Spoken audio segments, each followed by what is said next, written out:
1 is your destination for the day's best sports shows. Next week, we will have Kevin Hart live in studio. You don't want to miss that. And we got a lot going on Undisputed all week. The Patriots are a 4-point favorite at Foxborough against the Chargers on Sunday. If Tom Brady and the Patriots win, they'll be heading to their 8th straight AFC Championship game. On the other side, Philip Rivers, 5-5 in the playoffs, with 2 of those losses coming against Brady's Patriots. Rob Parker is still with us. Rob, who wins Sunday? Be honest. I'm always honest, Skip. Why you keep saying that? Of course the Chargers are going to win this. Of course. 24-17. And I say of course because that's what they do when they go on the road. Oh. They've done it all year. All year. And they are, I look at their record as 8-0 because I know they have the 1 loss to the Rams. That was in Los Angeles. I don't look at that as a road loss. They've won every time they get on a plane, they win. And this is when I knew that this team is well balanced. They have everything. They have defense. They have a veteran quarterback. They have a kicker. They have a running back. They have everything. But when they went on the road and they fell behind double digits, back-to-back games in Pittsburgh, in Kansas City, and won both of those games, that's when I was convinced this is real deal. They finished last year great. You remember they had the run after a bad start, and then they carried that into this season. The Chargers are legit, and I know everybody's always thinking about, forget about what they've done in the past. You just said it about Dak Prescott. You don't want to count the first 8 games. That's old news. You want to count the last 8 games. So I don't want to count Philip Rivers' past. I'm talking about his body of work this year. Same goes for Tom Brady. His body of work this year. Everybody can, like, fudge the numbers and talk about what... This is not the same Tom Brady of a year ago when he was in the Super Bowl and he threw for 500 yards. He was the GOAT in that game because he did give up the football with 2 minutes to go. Tom Brady is the reason that they lost. And he dropped the touchdown pass. Yeah, that was a touchdown pass. All he had to do was catch the ball and turn upfield, Shannon. Really? And he couldn't do it. He got 1,000 yards rushing, so obviously he can run, right? He can do everything, that TB12 method. Yeah. And Liability. He's eating buckwheat and seaweed, whatever it is. Skip, this is not the same Tom Brady. Get off of it. Everybody's just like, well, but they've... No, he used to be the greatest makeup in the NFL, cover up all the warts. The New England Patriots are the Wicked Witch of the West.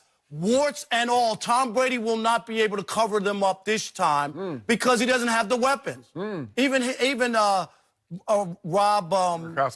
Gronkowski. Look at his year. I can't remember his name. I can't remember because you know what? How quickly we forget. He didn't matter this year. You're right. He caught 3 passes in the red zone, Shannon. 3 all year. Rob Gronkowski. He's a shell of himself. I got it. 24-17 Chargers. And finally, the Wicked Witch of the West is dead. So Philip's going to run out and pour water on Tom Brady? He's going to follow him. Go ahead, Skip. Go ahead. Do you realize the Chicago Bears this year lost only 1 game in the regular season at home? And they gave up in that game a season-high 38 points. And guess who the quarterback was?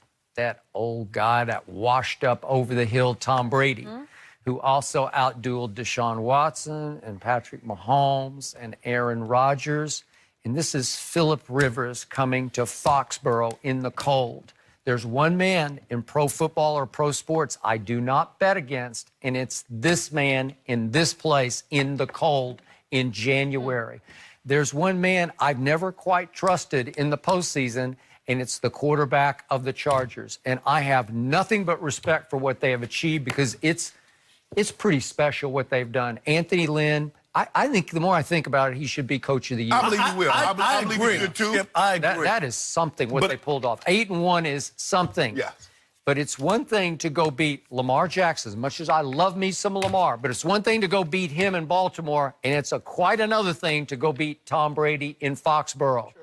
That's the only reason I'm picking New England, because they're not good enough to win the football game any other way, in any other category, except at quarterback.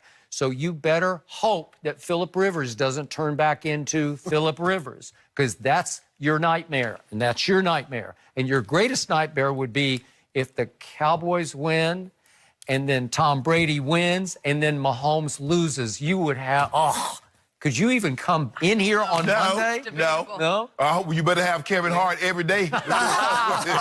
Can you imagine? You know what? The thing would be, what's going to be interesting, Rob, if when the Patriots lose, who gets the blame? Because you know Tom Brady going to get back. It's not gonna be... He can throw 3 interceptions for 110 yards, and they're going to blame his receivers, and they're going to blame Coach Belichick. Because that's what Skip Bayless going to do. Because they can never be Tom Brady. Now, he going to get all the credit when they win, but none of the blame. Coach Belichick, he benched Malcolm Jenkins, Malcolm Butler, and he gave him the worst. That's the worst defense. It's always something. Shannon, didn't they have the lead until Tom Brady coughed up the football at the end of the game? They had the lead. This is going to be Tom Brady's greatest achievement. With the worst defense Belichick has ever provided him, with the worst receiving core ever provided by Belichick. It was like 10th or 11th in scoring defense? Again, another top 10 scoring defense with Tom Brady. They're actually better than that. Yeah, 7th one. Yeah, 7th? Yeah. Oh, okay. That'd be great. Well, Aaron Rodgers say, man, what I give to have a top 10 scoring defense, considering I've only had 2 of those in my entire career. And one time ended in a Super Bowl. I would love to have that. The defense at the end of the year, it started to click a little bit, started to percolate against the Jets and the Bills. But I'm just saying. This is not a team that's just Phillip Rivers. That's No. It's not. No. They got big-time defense, running back receivers, yeah. Running back's a little nicked. He's a little gimpy. But like you said, my worst nightmare would be Cowboys winning, Patriots at home. What would be your worst nightmare? Well, Cowboys lose. Hey, Patriots and Brady. The stakes are the highest they've ever been. I feel like, has it ever been this high for you guys? I think you would call in sick. I think you would call in sick on Monday. I've never called in sick. Oh, yeah, you one call day of my career. You call in sick? I'm not. I'll be right here. Bro, you know the old people, how they be rocking on the porch? The old people know that thing coming. It's going to come, son, all right? No sick days around here, Skip, Rob. don't you feel it in your elbow? You know when the bad weather's coming? Don't you feel it? You know what? I told him to start this show. I have a good feeling about the Cowboys on Saturday night. And I have a better feeling about Tom Brady on Sunday. And my best feeling is that Andrew Luck and the Colts win at Kansas City. Oh, such a good weekend. My best feeling. Rob, let's see if you win back any of those dinners. Yes. You got to make up for it. Good to have you. 3 cases. Switching gears away from the playoffs just for a bit. Is Shannon worrying about LeBron?